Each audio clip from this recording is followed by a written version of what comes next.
space. Some regions are vast and empty, other areas we call closets. Fortunately, Kevin from the Container Store has answers. Right. Kevin, what gives you the power over space? I'd say Elfa customizable closets. With free design and Elfa's adjustable shelving and drawers, I can create space in any size closet. Kevin, master of space and closets. Or just Kevin. Plus, right now, save 30% on Elfa and installation and earn up to $500 in credit through February 10th. At the Container Store, where space comes from. Where is that music coming from? Blog Talk Radio.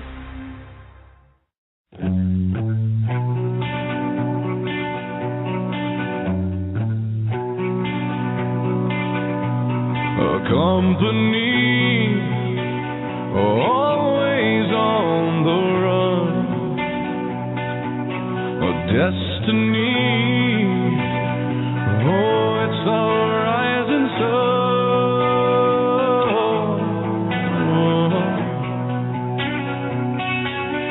I was born, a shotgun in my hands. Behind the gun, I'll make my final stand. Yeah, and that's why they call me Bad Company. I can't deny. Bad Company, till the day I die. Until the day I die. Until the day I die.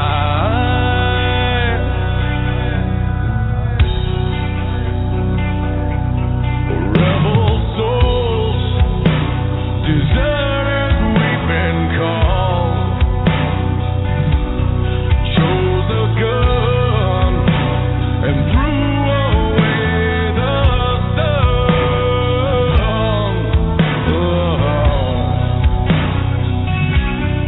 Now these towns, well, they all know our name. The death punch sound is our claim to fame.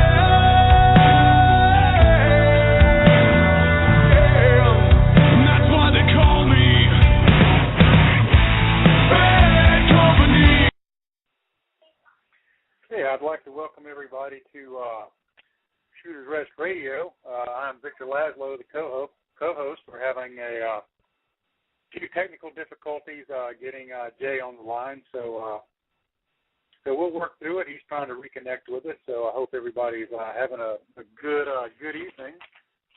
We have a very special guest tonight, Mr. Dan Meadows, who I'm getting ready to bring on. I'll let him kind of talk about himself a little bit and introduce himself.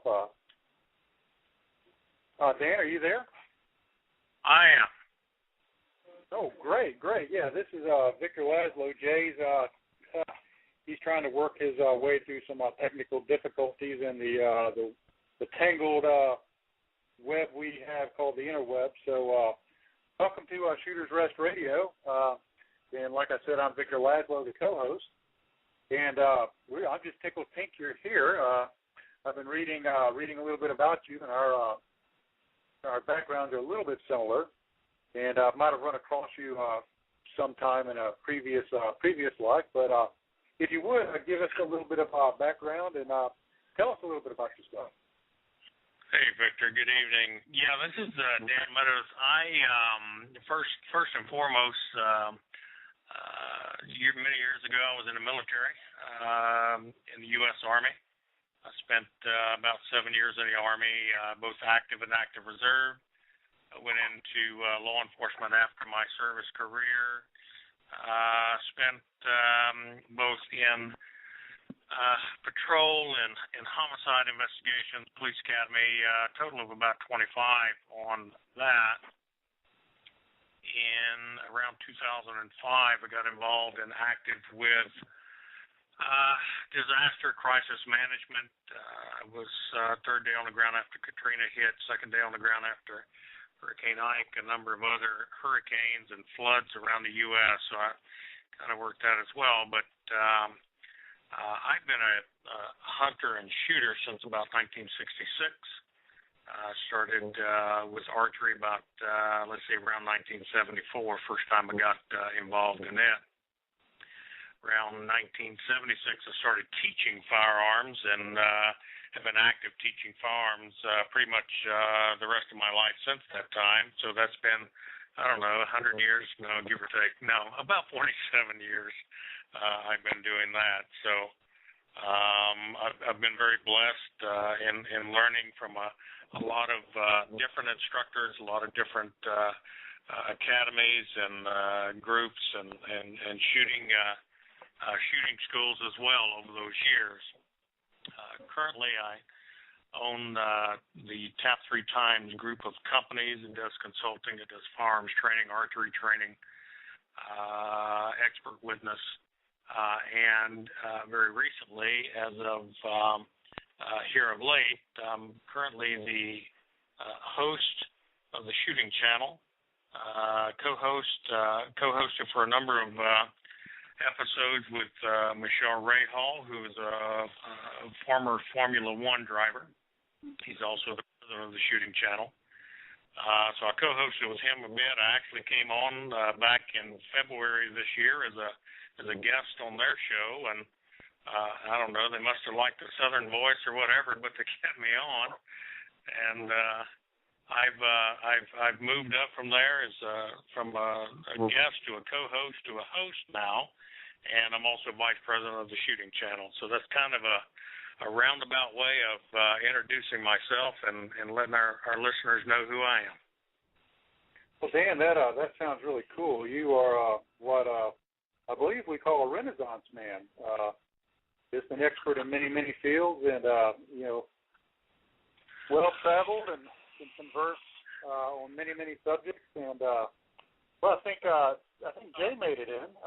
Jay, are you there? Yeah, I'm here. It's pretty bad when you get everything up and running, call in from Skype, and then your computer goes. So.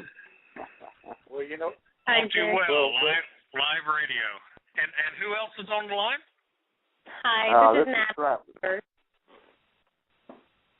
I'm sorry. Yeah, we should have Natalie Numbers and Travis Randall as well. Natalie and Travis. Hello, everyone. Hi, everybody. All right. Well, sounds good, guys. Adapt, improvise, and overcome. Who else? Boy, let's roll. Usually I run this from my house, but today we are out in the middle of Crawford County, Georgia, out at my in-laws' house. So it's a different setting, and hopefully no bugmen, drive by spraying everything while the show's going this time. I like Georgia. I was, of course, at Hunter Airfield many years ago. I was the officer and detective out at the Chatham County in Savannah, Georgia, ever before they became a metro police department with Savannah PD. So I'm very familiar with that particular area of Georgia, and I used to go over to Forsyth quite a bit and teach over there. Yeah, to get to Forsyth, you pretty much have to drive right through Crawford County. I'll be darned. You probably blinked and missed it. I could have. Yeah. But, well, Victor probably already thanked you for coming on tonight, but I'm going to thank you again because I missed the beginning somehow. So, my friend, I am honored to be with all of you this evening, and I look forward to whatever questions or whatever we want to talk about here. All right. Well, last week we started with the shoot or no shoot with the, we changed shoot to pew, of course, to go with the times now. But we had some interesting scenarios last week, and we'll probably bring back some of them today. But Victor missed last week, so I'm going to let him start off with a scenario, and we'll see how well it plays out. Oh, okay. Well, you talk it to me.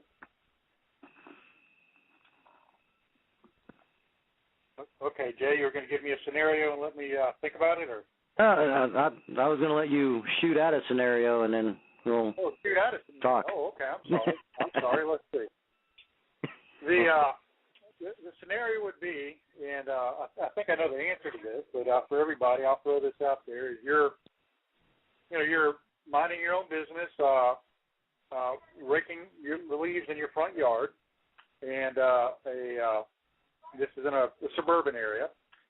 A man comes up to you and says, hey, how you doing? Can I have $1? And the man's maybe 30 feet away. And you said, no, just let me get back to raking my leaves.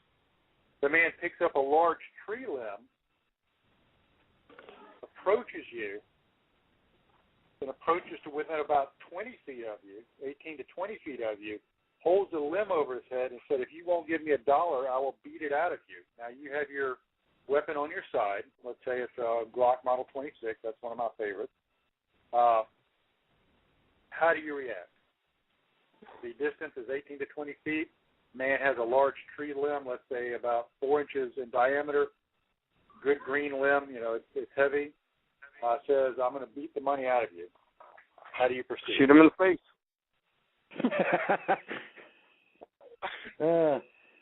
Has he entered your property yet? Let's say he's standing on the sidewalk. He hasn't entered your property yet, but the thing that's critical is the distance is 18 feet.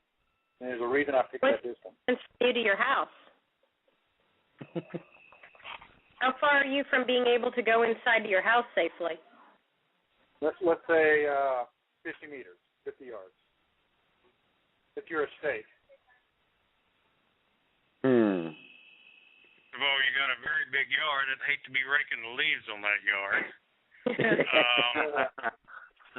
Say your yard man is on vacation. A rock garden. If I could kick in on this real quick, first of all, it's whether you escalate in your use of force or you disengage, as I believe Natalie had asked about, how far are you from your home?